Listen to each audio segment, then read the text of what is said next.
Hey everyone, and welcome back to F150. I am going to be putting some new transmission lines on my 2014 F150. This should be the same for your 09 to 14 and even newer models from what the part numbers brought up for me. Obviously with the different body styles, there's probably going to be some differences, especially with motor differences. In my case, I'm doing this on a 6.2 liter, but as far as I can tell, all these lines are pretty well the same. I did notice the 6.2 liter had a different part number for this long line. But I want to say thanks to Ford Tech Maculoco for making the videos on these prone to failure quick connects fittings here. Apparently they like to fail in here. The design does look different from what I have. So it looks like they've updated that, which is good. So he recommended just replacing these because he's had a lot of vehicles come into his shop that have failed transmissions because the lines break and the transmission fails because it runs itself out of fluid. While I was doing it, I'm going to replace this line going to the cooler, and I'm going to also replace this line that comes out of the cooler and connects to those quick connects, because mine has a split in it and I've already had to fix one. So I'm going to bring you to the truck and show you why I'm replacing them. I didn't see anything wrong with these except for these, and I'm going to take his word that they're prone to fail, and I'm more than happy to replace them. I ordered these online. They were about $280 because I got them from an online retailer that deals Ford rather than dealing with my local Ford dealer. I saved myself about 140 bucks. So yeah, let's get out there and I'll show you what we're gonna do.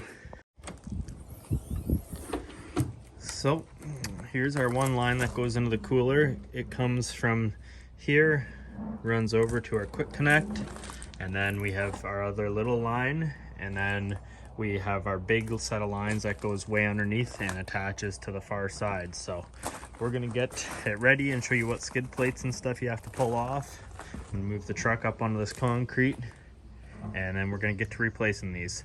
But the reason I'm replacing this one is that right there, it's split. I don't know if it's a stone or what in there, it almost looks like it.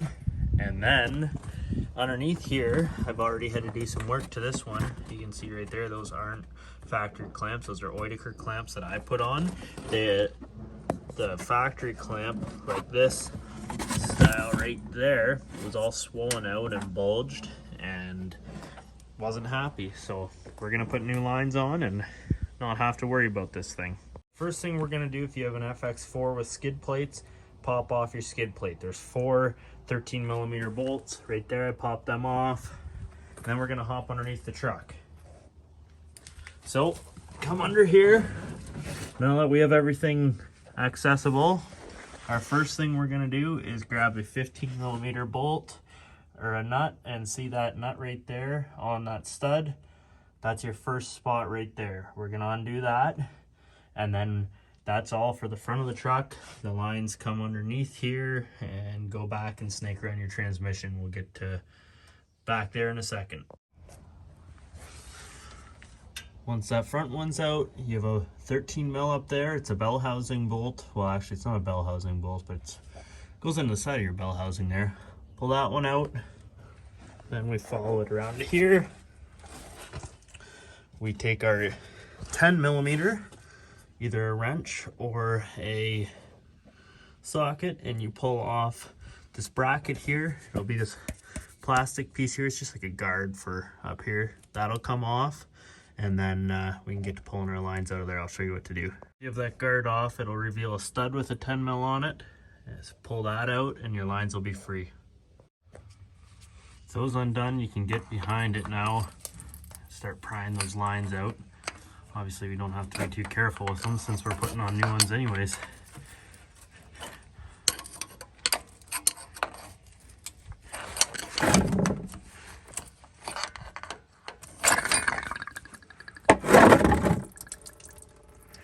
My transmission fluid changes look well.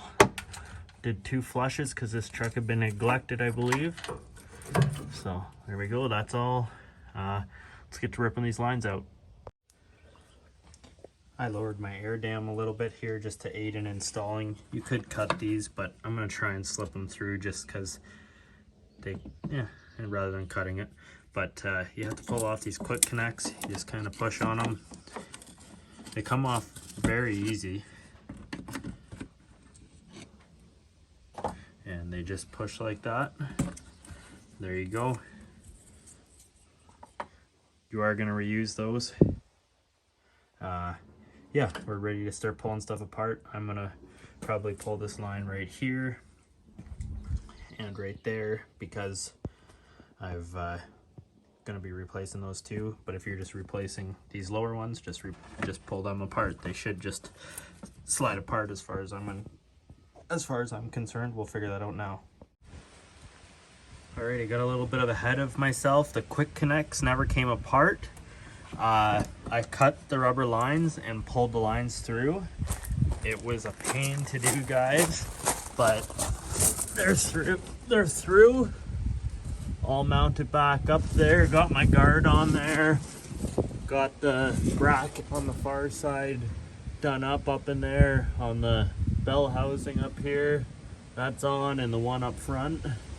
I ran into a little bit of an issue last night and I never filmed it. So I pulled the lines through, got them all done up. It's a pain to do. I never filmed it because it was a pain. I'm sorry. You just gotta battle with pulling them through. You'll get it. Anyways, I went to pull off my line off my cooler. That's fine. But this end, that happened. I think it's because crap sits in here. So in order to get home, I took this piece of copper tubing, flared both ends, shoved it in there and there, and ran home without a transmission cooler, which isn't hurting anything really. Anyways, I got a new cooler. We're gonna install that, but these quick connects do not come apart, so I would recommend getting all these, that piece and that piece.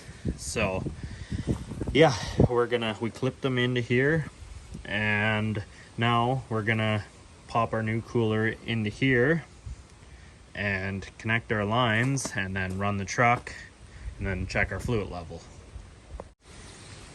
So I saved the plastic off my old cooler and just clicked it onto the new one. Seems like a pretty good design. It's just a Dorman cooler. I wasn't going forward on that just because of timeline and stuff. Anyways, we're just gonna swap these lines over here and take out my Jimmy rigging, and we are done. All right, guys, well, that about wraps it up. Here's our old lines. For 2014, they aren't bad. The only rust I found on them was around this front spot here. So when I put it back on, I oiled this all with fluid film. You can see where I had to cut the lines, and yeah, everything came apart good. So I hope this video helps you change your cooler lines on an 09 to 14 F150, and check that cooler, because if they rot out like mine, that's another prone failure spot. So anyways, thanks for watching, and please give the channel a like and a subscribe.